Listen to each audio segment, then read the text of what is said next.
Right now, the U.S. president is at his Florida resort in Mar-a-Lago for the holiday. Saturday is Mr. Trump's 107th day visiting this property, since taking office. Tom Foreman has this story for us. Once every 3 days, that is almost how often President Trump has stopped by his privately owned property since taking office. Resorts, hotels, and golf courses from Hawaii to the East Coast.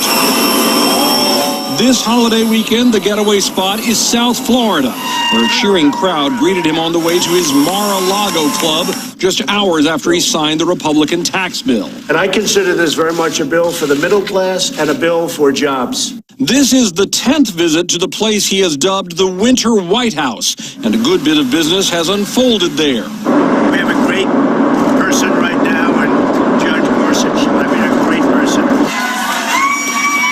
The president has used Mar-a-Lago trips to push a Supreme Court pick, to host foreign dignitaries, to unleash military forces. Tonight I ordered a targeted military strike on the airfield in Syria from where the chemical attack was launched.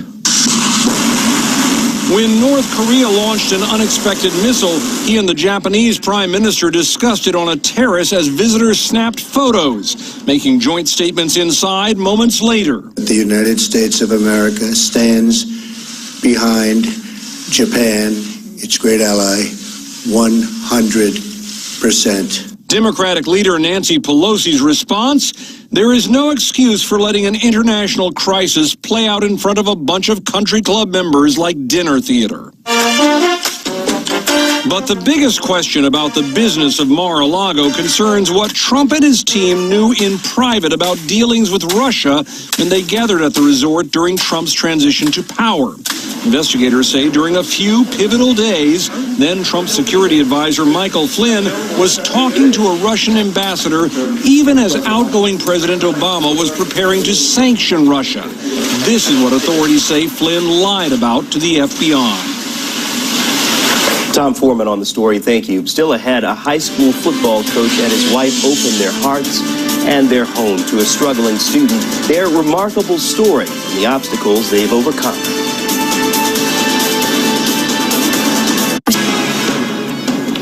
Well, good morning, everyone. I'm Renee March, in for Christy Paul. I'm Victor Blackwell. Good Saturday to you. This morning, President Trump is waking up at his beach resort in Florida, starting his Christmas vacation after his first major legislative win. And the president traveling to Mar-a-Lago after signing the tax bill into law and cheering what he calls the largest tax cut in history. Despite his excitement, aides telling him to avoid the traditional year's end news conference for fears he could overshadow this end of the year high. CNN's Jeff Zeleny is following every development from the White House. Renee and Victor, President Trump left the White House heading to his retreat in Palm Beach, Florida, spending the next 10 days or so there over the Christmas break. Now, he did not hold his traditional year-end news conference as many presidents do, but he did sign that tax bill into law right in the Oval Office. So this is the bill right here, and we're very proud of it. President Trump signing the tax bill into law, his final Oval Office act of the year. Injecting a burst of reality show drama into the moment, the president hastily summoning reporters after White House aides said he would sign the bill privately. But from his seat at the Resolute desk, the president making a rare acknowledgement of a favorite pastime, watching television. We were going to wait till January 7th or 8th and do a big formal ceremony, but every one of the networks was saying, will he keep his promise? Will he sign it for Christmas, before Christmas? And so I immediately called. I said, let's get it ready. The president hoping to end 2017 on a high note, presiding over the first major overhaul of the U.S. tax system in 3 decades. He downplayed concerns of the law's unpopularity with many Americans, or that it could be a weight on Republicans in the midterm elections. I think it's selling itself. It's becoming very popular. But I think you'll see something on February 1st when they open up the paycheck. That's when you're going to start to see it. Even as he blasted Democrats for standing in unison against the bill, the president said he believes his rivals will come aboard next year to support a major infrastructure plan. The Democrats very much regret it. They wanted to be a part of it. Just doesn't work out. I really do believe we're going to have a lot of bipartisan work done. And maybe we start with infrastructure, because I really believe infrastructure can be bipartisan. It's an open question whether bipartisanship is wishful thinking or a New Year's resolution.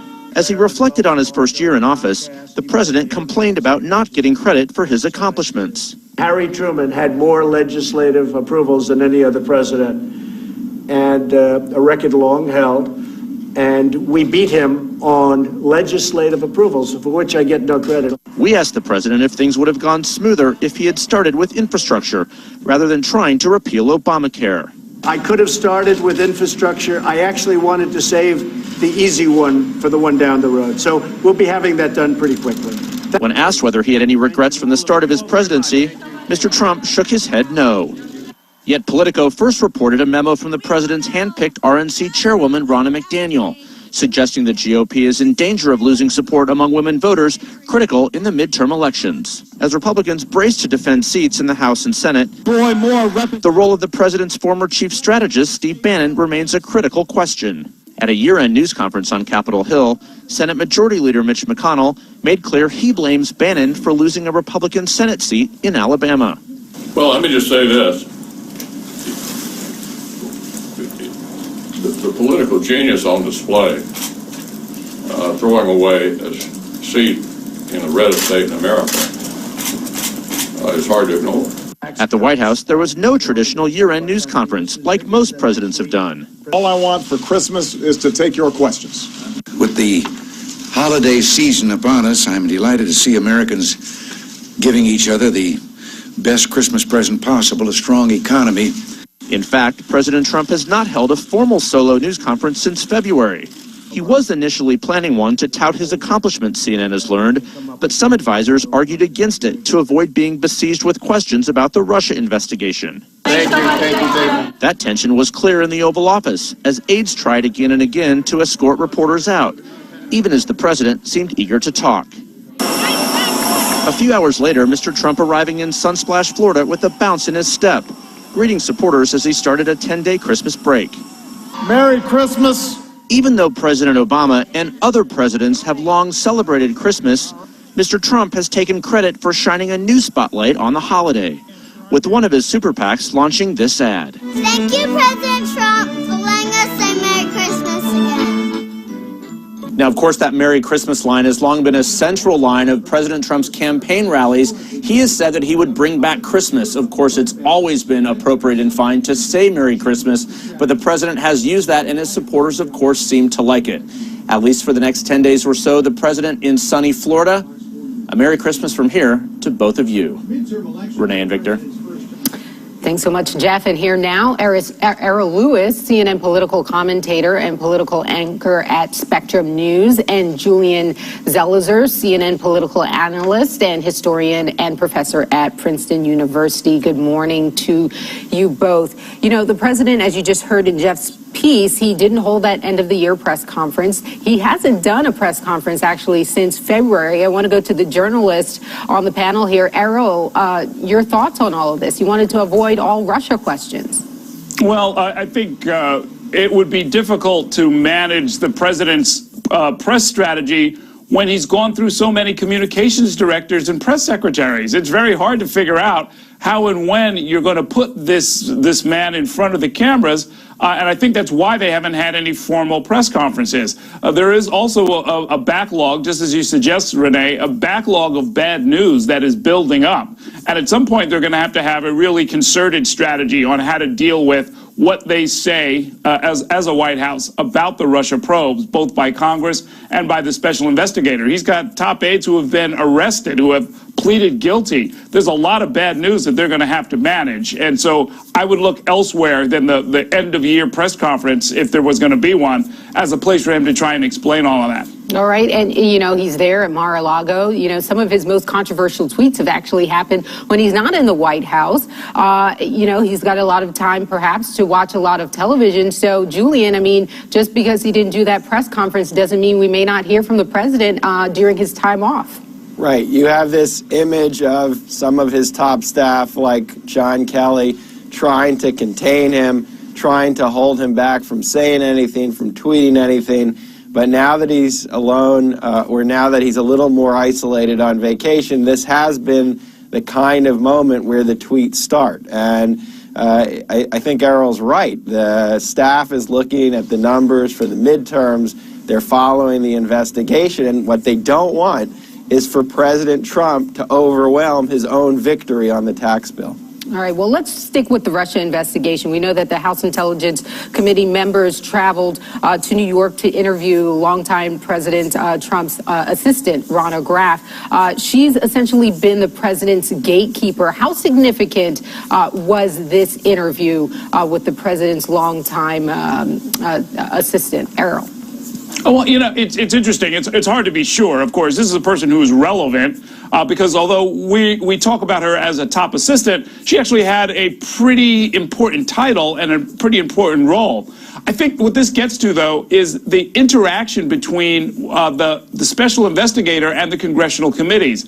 So the congressional committee may not have had a deep or expert kind of set of questions to probe her with. On the other hand, they could have turned up information that the special investigator, that the special counsel could in fact make use of. And once you start connecting certain dots, even a seemingly insignificant piece of information, like how did the president react to that piece of news, or what was the president in the room when certain conversations took place, it can really start to sort of fill in the picture. And so it's hard to say exactly what will come of all of this. It's just, you know, I would suggest that if Ronna Graff did the right thing and did what her attorneys undoubtedly told her to do, which is to tell the truth, the whole truth, and nothing but the truth, it will help somebody, possibly the special investigator more so than Congress, fill in some of the blanks on what happened during the campaign. All right, speaking of Congress and their investigation, of course, Nancy Pelosi putting out a letter this week telling Paul Ryan, make sure that this Russia investigation that's happening, all of them that are happening in the House, that they keep on going. However, Paul Ryan responding to her, we actually have that statement from Paul Ryan's folks.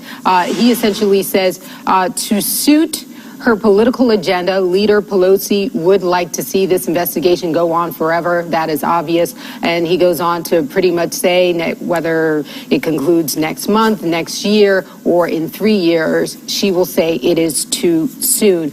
Here's what we do know. This has become very partisan, these investigations on Capitol Hill. Are they approaching the point where they're just going to be irrelevant because now both sides have just gotten so partisan? Julian. Well, I do think the Republicans are in the middle of a campaign to try to discredit the entire investigation. And we've seen in the last week an acceleration of the rhetoric that the special counsel is biased toward the Democrats and more of a hardening of the partisan tensions on Capitol Hill. I don't think the partisanship necessarily subverts the process, but ultimately, this does have to be handled in a political arena. This will turn back to Congress. And if the Republicans are in control of Congress and really don't want to do anything about this, they do have the capacity to let it fizzle. And Robert Mueller has a big task ahead of him, not just to investigate, but to make something of the investigation. And worth noting, the majority of Americans do support the Mueller investigation. Errol Lewis, Julian Zelizer, stick around. We have a lot more coming up. The FBI has stopped a terror plot in San Francisco. We'll tell you what this former U.S. Marine was allegedly planning to do. Plus, airports are packed with holiday travelers, but it looks like snow could hamper travel plans. We have all the details ahead. And overcoming the odds, how a homeless high school football player led his team to victory with the help from his coach, both on and off the field. I just felt that when I had someone caring for me, I felt like it made me do better in school and it made me want to do better in life. At his resort, but before leaving, reporters were suddenly hustled into the Oval Office to see the president sign a massive tax cut into law. It is now the law of the land. Mr. Trump's first and only major legislative achievement since taking office. CNN's Jeff Zeleny has this report. Things are quiet here now at the White House with President Trump in Florida for the next 10 days or so. He'll be at his Mar-a-Lago retreat in Palm Beach, Florida. Now, he left the White House on Friday after signing that sweeping tax reform bill into law. $1.5 trillion, the biggest tax overhaul in some 3 decades. Now, of course, that will be a central fight in the midterm elections next year. But for now, the president, of course, was touting the accomplishments. He did not do so, though, with a year-end news conference, as most presidents have done in recent years. The president still worried, of course, about those nagging questions of the Russia investigation still hanging over his administration. But for the next 10 days or so in Florida, his aides say he'll have some relaxing time, likely some time on the golf course as well. Will also be working on his State of the Union address, which he will deliver in January. Now, all of this is coming as Vice President Mike Pence returned from Afghanistan on Friday. He had a secret trip there, an unannounced trip there. He is visiting troops. Of course, he becomes the first of either President Trump or the Vice President to visit a war zone. Now, Afghanistan, of course, America's longest war. The vice president went there in the wake of the surge. President Trump, of course, sending more soldiers there. He is yet to visit. His aides say that is likely to happen sometime next year. All this is happening as the president, again, taking some rest and relaxation time. 2018, those midterm elections just around the corner. That tax bill the president signed into law will be one of the soundtracks of the midterm election campaign. Jeff Zeleny, CNN, the White House. Jeff, thanks. Now, as we mentioned, the tax cut is the only significant piece of legislation to pass Congress, even though it's controlled by the president's own party. Jeff Zeleny asked President Trump if things would have gone better had he focused on a bipartisan issue earlier in his presidency. Listen. You guys would have started with infrastructure at the beginning of this year. Would that have sort of well, we're going to get infrastructure. Infrastructure is the easiest of all. Infrastructure is by far the easiest. People want it, Republicans and Democrats. We're going to have tremendous Democrat support on infrastructure, as you know. I could have started with infrastructure. I actually wanted to save the easy one for the one down the road. So we'll be having that done pretty quickly. I don't think we're going to have to do much selling. I think the corporations that are giving billions and billions of dollars away to their workers, and many more are coming, I think that's really what's selling this, maybe better than anybody could, including myself. But I think come February, when they open their checks and they see, wow, what happened? I have a lot more money in here. I think that's really going to be something very special. Now to North Korea. The United Nations approved the new round of sanctions on Friday, this after the nation carried out yet another missile test last month. The ICBM had an increased range and therefore is a bigger threat. Among other things, the new sanctions limit Pyongyang's access to energy and aim to rein in the North's development of weapons. The U.S. ambassador to the UN lamented the lack of peaceful solution so far and emphasized the international community would not back down. Listen. Today, for the 10th time, this council stands united against a North Korean regime that rejects the pursuit of peace. The Kim regime continues to defy the resolutions of this council, the norms of civilized behavior, and the patience of the international community. Their arrogance and hostility to anything productive has set their country on a destructive path. 9 times before today, we have asked the North Korean regime to choose the path of peace. And if they do, we would welcome them back into the community of nations. But Pyongyang has chosen the path of isolation. As we have in the past, we will continue to match the Kim regime's choice of aggressive actions with actions of international sanction. The U.S. president applauded the new measures on Twitter, saying this, quote, "The world wants peace, not death." As for previous UN sanctions, they appear to have done little to slow the North's weapons program. In fact, North Korea has conducted 16 tests since February alone. Just this past June, a travel ban and a crackdown on North Korea's spying operations was followed about a month later by the country's first successful ICBM test.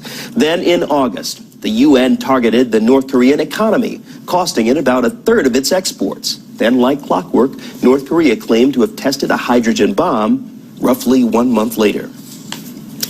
During a day of rage protests along the Gaza border, Palestinian officials say Israeli forces killed 2 demonstrators.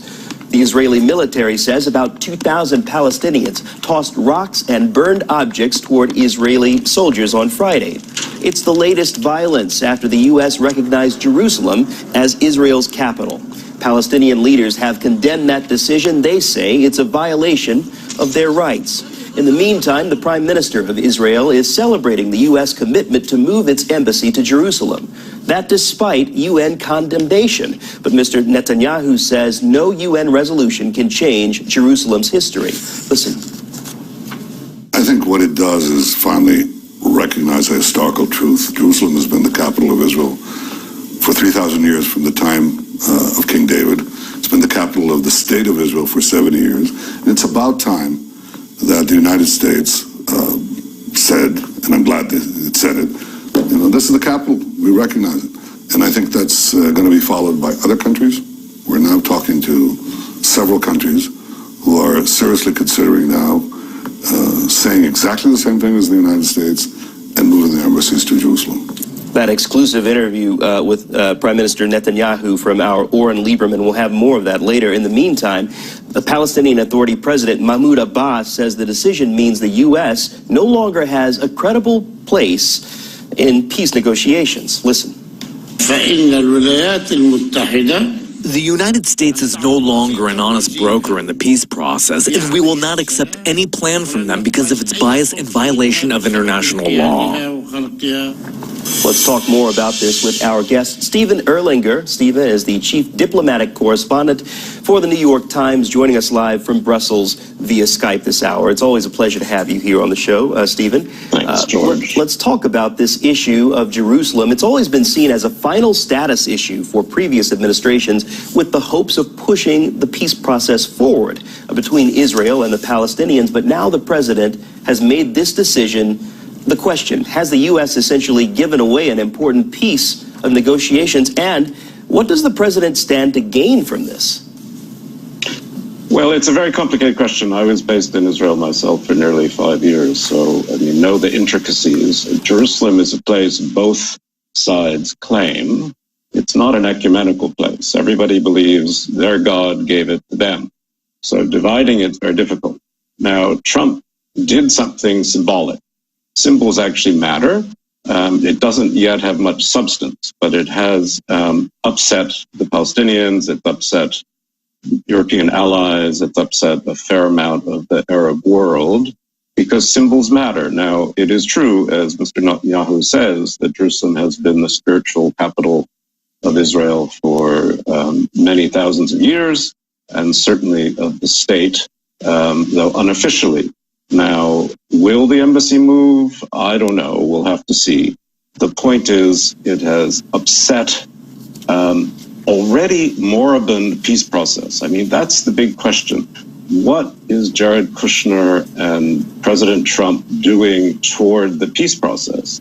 And how does this symbolic move, which he promised in the campaign, sort of, it's not what he promised. He promised to move the embassy right away, which he's not doing. But how much is this actually going to damage these behind-the-scenes efforts to create a peace process? Or is this announcement an indication that those behind-the-scenes processes have failed? That's, to me, the biggest question. Now, Mahmoud Abbas says the U.S. is no longer a fair broker. Well, it hasn't really been a fair broker for many, many years. It has never really held Israel to its own promises to the United States itself in terms of getting rid of illegal settlements and outposts. But at the same time, the United States has been an advocate for a certain degree of Palestinian rights and for the two-state solution. So as ever, these are very complicated things, but certainly what Trump did, what he announced, was basically a symbolic recognition of Jerusalem as Israel's capital, has certainly upset a lot of American allies, but Mr. Trump is very good at doing that. That's something he seems to enjoy doing. All right, Stephen, I'd like to shift to a different topic. This unanimous decision in the UN, these sanctions on North Korea, with China and Russia signing on, is this considered a game changer? Well, I think it's very important. I mean, you know, the U.S. had a defeat on the symbolic Jerusalem vote, but it was 15-0 in the Security Council on North Korea. I think clearly the Russians and the Chinese do not want a war in North Korea. And there has been a lot of talk coming out of the White House, not the Pentagon, but the White House, about preventative war against North Korea. Now, to some degree, this may be a bargaining chip, maybe it isn't, but it has certainly helped get the Russians and the Chinese to vote for another, I think, third round of sanctions against North Korea, which are really quite harsh, will put quite a lot of pressure on North Korea. Now, Kim, as we know, is very good at saying it doesn't matter, at doing something symbolic himself, another missile test, another atomic test. There are worries he's going to do an atmospheric test of a small bomb, but we'll have to see. In the meantime, there's no question this will put pressure on North Korea. I was very intrigued that Secretary of State Tillerson had really a balloon out there when he said to the North Koreans, we're ready to talk, we can talk about anything, let's just talk. Then the White House rather quickly shot that down. But I think there is a growing understanding that, if this is going to end well, it will have to end in some form of negotiations. And it's very unlikely Kim's going to give up his nuclear capability, because that's the only thing in his mind that protects him from the United States and protects him from China as well. Now, the Americans argue that Kim's intentions are not defensive and are not deterrence, but are offensive and have to do with reuniting the Korean Peninsula by the North. Now, that's debatable, but that is the White House view of his intentions. He says no, but the UN vote is, in a way, one more effort to say to North Korea, look, calm down, let's talk about this. Stephen Erlanger, live for us in Brussels with context and perspective. Thank you for your time today. Thanks, George. Still ahead here on Newsroom, U.S. officials say they stopped a terror attack in the U.S. state of California. What we know about the suspect as Newsroom continues.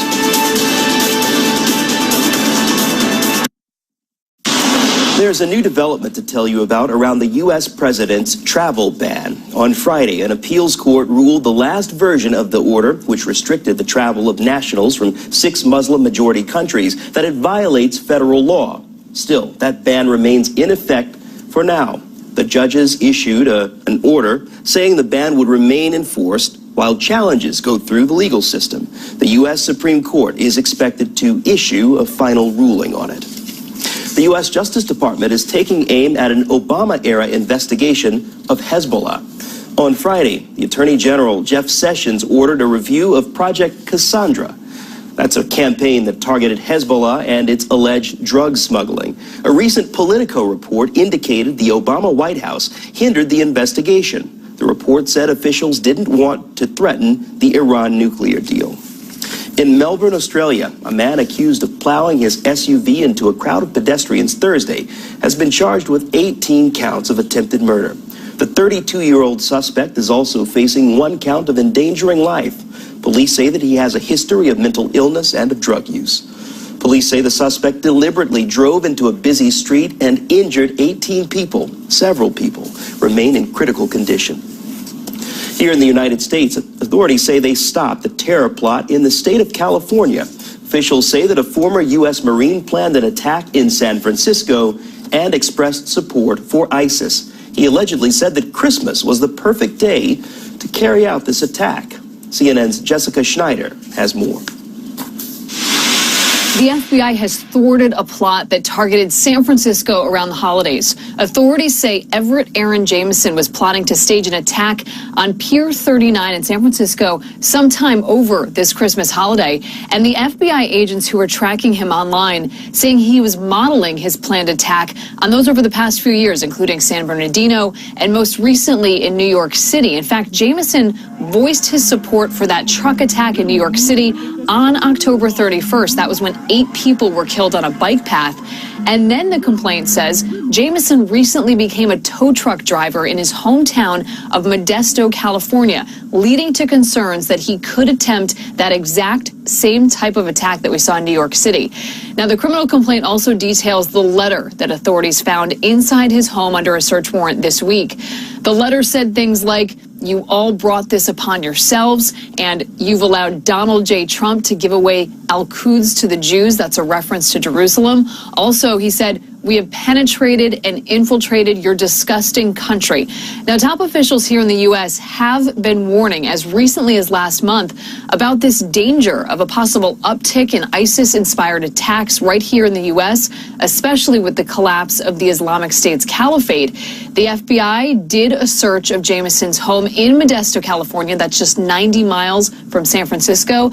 And they found firearms, empty magazines, ammunition, and fireworks. Jamison is now in custody. Jessica Schneider, CNN, Washington. Jessica, thank you. The Pulse nightclub massacre in Orlando, Florida, from just a year ago. The widow of the shooter now says statements that she gave to investigators should not be used at her trial. Noor Salman is charged with providing material support to foreign terrorists and obstruction of justice. Investigators say statements that she made after the attack indicated she knew what her husband planned to do. But her attorneys told the court Friday those statements were obtained unlawfully. Salman's husband, Omar Mateen, killed 49 people in June of 2016. Still ahead here on CNN Newsroom, CNN's exclusive interview with the Prime Minister of Israel, Benjamin Netanyahu, how Israel sees its relationship with the world changing for the better. Plus, the death toll driver, they say, plowed his SUV into pedestrians Thursday. He faces 18 counts of not likely to sit well with Moscow. In fact, the Kremlin has grown increasingly concerned with relations with the United States under the Trump administration. CNN's Fred Pleitgen explains why. After heaping praise on President Trump for days, tonight, speaking to his generals, Russian leader Vladimir Putin is ripping into America and Trump's new national security strategy, which the Kremlin says is anti-Russian.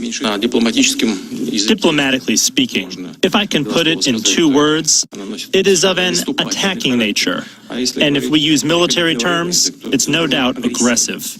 We need to take that into account in our practical work. Trump mentioned Russia as a challenge to U.S. national security when he rolled out his new strategy on Monday. We also face rival powers, Russia and China, that seek to challenge American influence, values, and wealth. The strategy document, which his national security team wrote, went further, saying Putin's government is using, quote, information tools in an attempt to undermine democracies. There are signs this growing rift could lead to confrontations between the U.S. and Russia, including in Syria. Sources tell CNN the U.S. believes Moscow is deliberately breaking an agreement aimed at helping U.S. and Russian jets operate safely there. Moscow's response, America should get out of Syria altogether. We believe that there are no legitimate reasons for their presence there at the moment. Only last week, Putin and Trump exchanged warm words in several phone calls, and Trump has repeatedly heaped praise on Putin in public. I respect Putin. But while the president voices his admiration, U.S. authorities are following a tougher line, sanctioning several Russians under the Magnitsky Act this week, including the son of Russia's state prosecutor Yuri Chaika and Chechen strongman and Putin ally Ramzan Kadyrov, who pretended to laugh the sanctions off in a bodybuilding video on his Instagram account. But experts say Moscow's new rhetoric may be a sign its patience with President Trump is running out. Putin and his presidential administration thought that sanctions were going to get lifted, relations are going to be a lot warmer. But, we are hampered by Congress, and it's not easy to just warm relations. And given the investigations that are ongoing in terms of the interference into our elections, So far, Russian officials have been very careful to criticize U.S. policies, but to go softer on President Trump in the hope that he would be able to restore U.S.-Russian relations. But now that hope seems to be fading, leading to harsher reactions from the Kremlin. Fred Pleitgen, CNN, Moscow. Fred, thanks. Still ahead, CNN's exclusive interview with the Israeli Prime Minister Benjamin Netanyahu. How Israel sees its relationship with the world changing for the better. You're watching CNN Newsroom live from Atlanta, Georgia this hour, simulcast both on CNN USA here in the States, CNN International worldwide. Stay with us. new round of sanctions imposed by the United Nations, the Security Council unanimously voted to put more pressure on Pyongyang.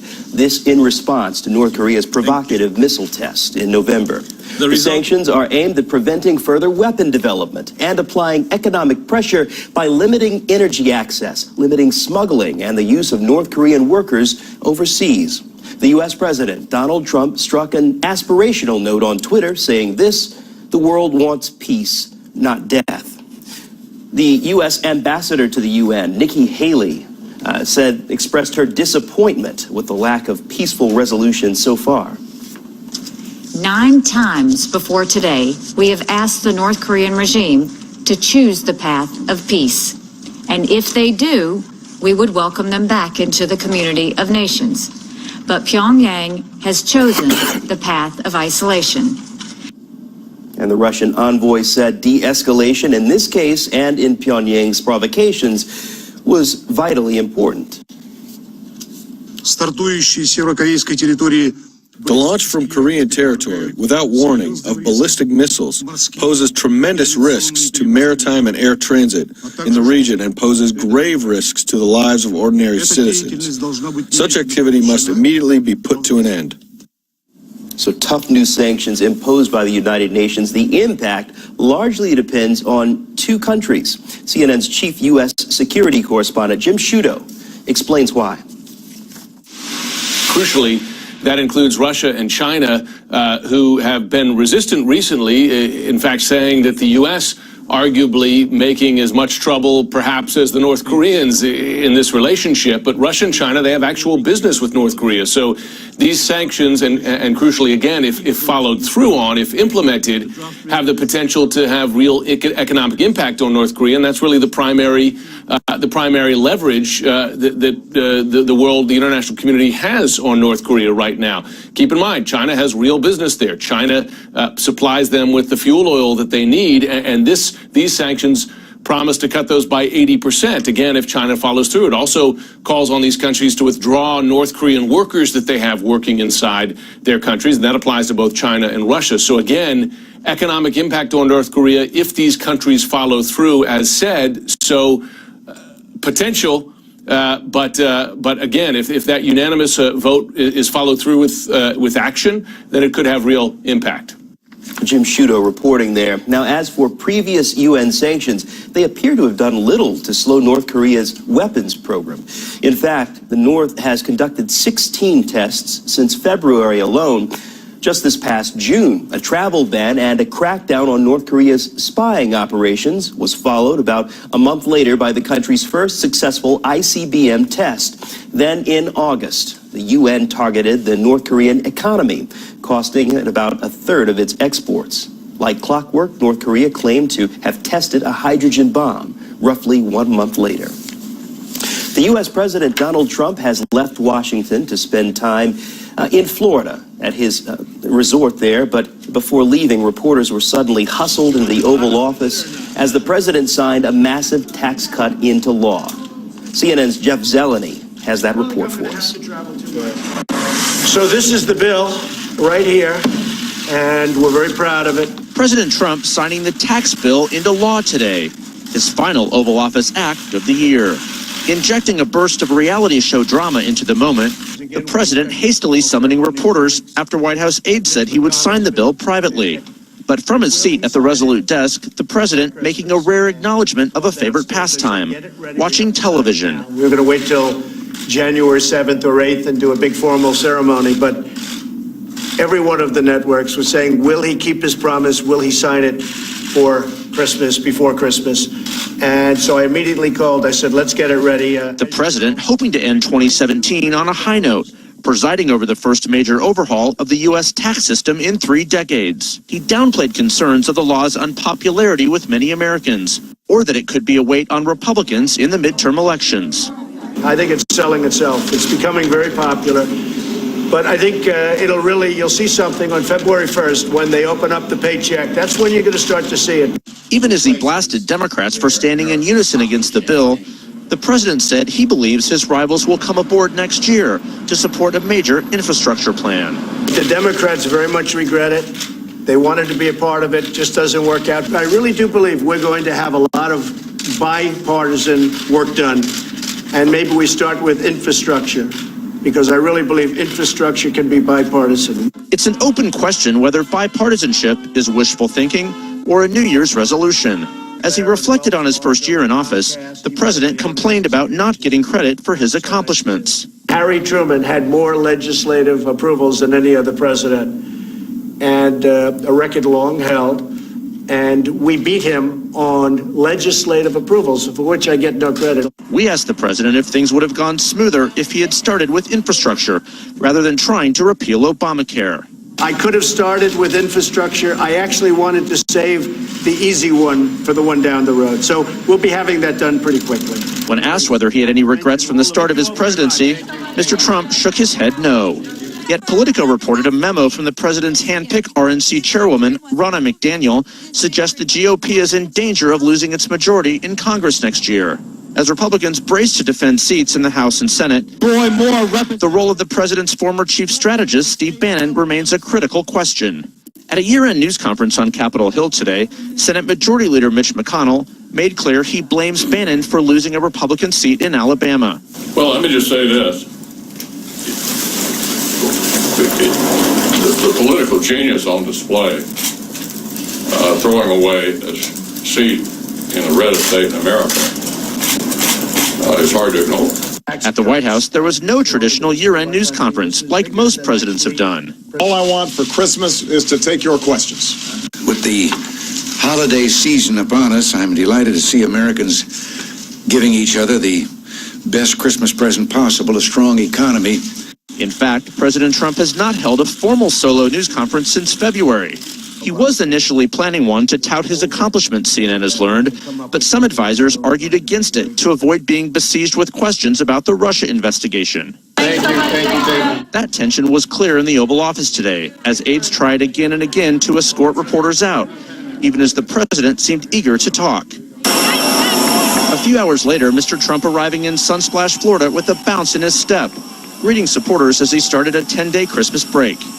Merry Christmas. Even though President Obama and other presidents have long celebrated Christmas, Mr. Trump has taken credit for shining a new spotlight on the holiday, with one of his super PACs launching this ad. Thank you, President Trump, for letting us say Merry Christmas again. That has long been one of the big applause lines at Trump campaign rallies when Mr. Trump was running for office and since he's become president.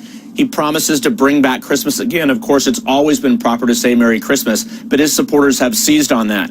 As for Mr. Trump, he will be at Mar-a-Lago for the next 10 days, celebrating the Christmas holiday with a break from Washington. Jeff Zeleny, CNN, the White House. Jeff, thank you. For those who celebrate Christmas, it has always been normal to say Merry Christmas. So let's talk about all of this, from tax reform to North Korea. We have a great deal to discuss with Inderjeet Parmar. Inderjeet is a professor of international politics at City University, live in our London bureau. Christmas upon us soon, Inderjeet.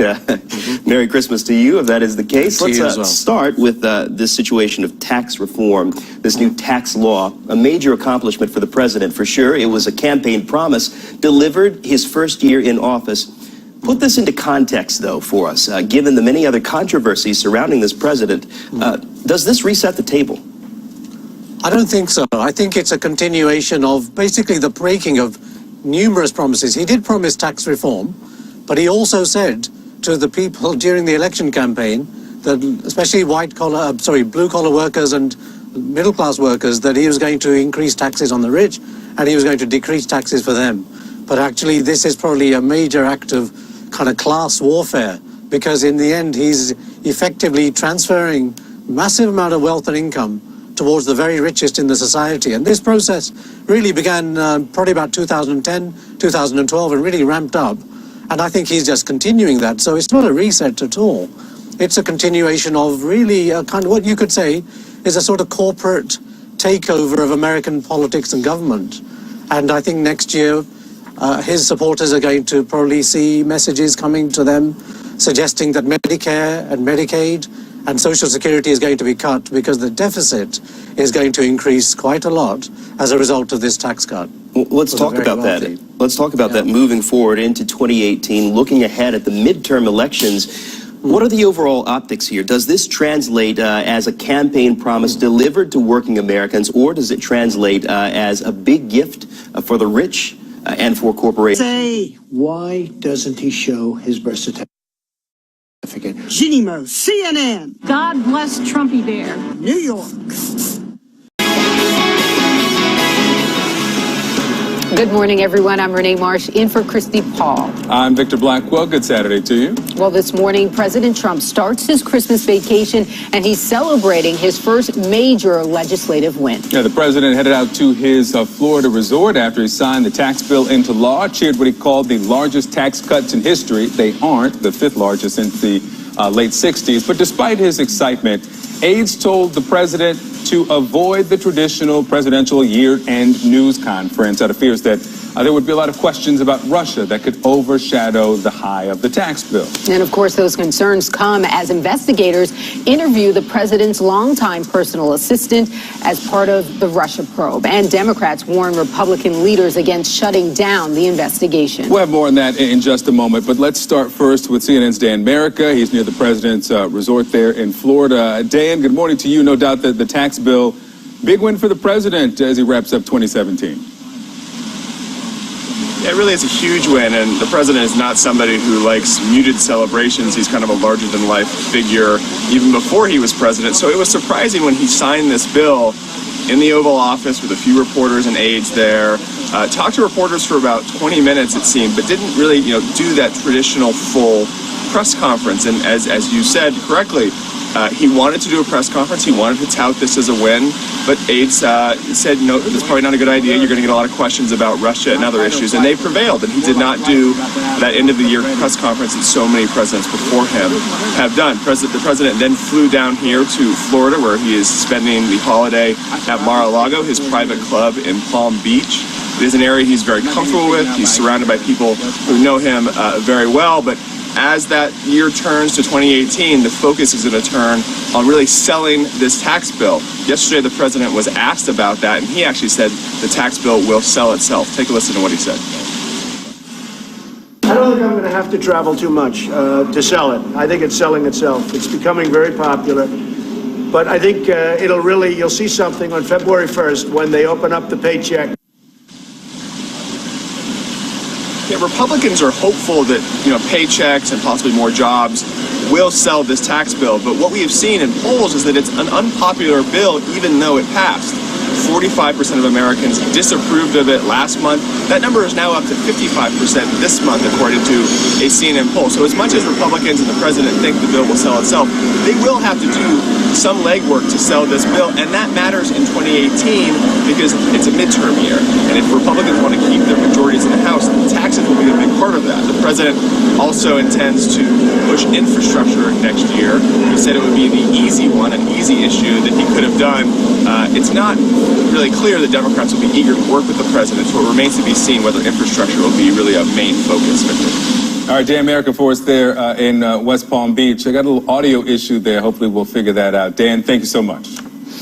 And here to discuss it all, Kelly Jane Torrance, Deputy Managing Editor at the Weekly Standard, and Suraj Hashmi, who's commentary writer and editor at the Washington Examiner. Thank you both for joining us this morning. I want to start with you first, Kelly Jane. A little bit about this no press conference, the year ender. This is the first time in 15 years that a president has done this. What do you make of it? Is it a sign that perhaps the White House doesn't quite have their messaging pinned down for all the tough questions that they would have faced from reporters, or are they just simply afraid that the president was going to go off the rails, or perhaps a little bit of both? I think a little bit of both, Renee, and haven't we seen that this entire year? Messaging is not this president's strong point. Whenever he does something that most people would see as a win, he seems to manage to go back and talk about the things that are negative. He'll start complaining about Russia. and the investigation. And of course, that's one of the worst negatives against him. I'm not sure why he wants to keep reminding everybody about it, but it was a pretty surreal scene, and you could tell. I mean, I was watching it, from a green room, and you could see that, the camera people weren't sure what to do. They weren't sure, is the president going to take questions? Is he not going to take questions? I thought Jeff Zeleny here of CNN wrote a great piece online that CNN. God bless Trumpy Bear. New York.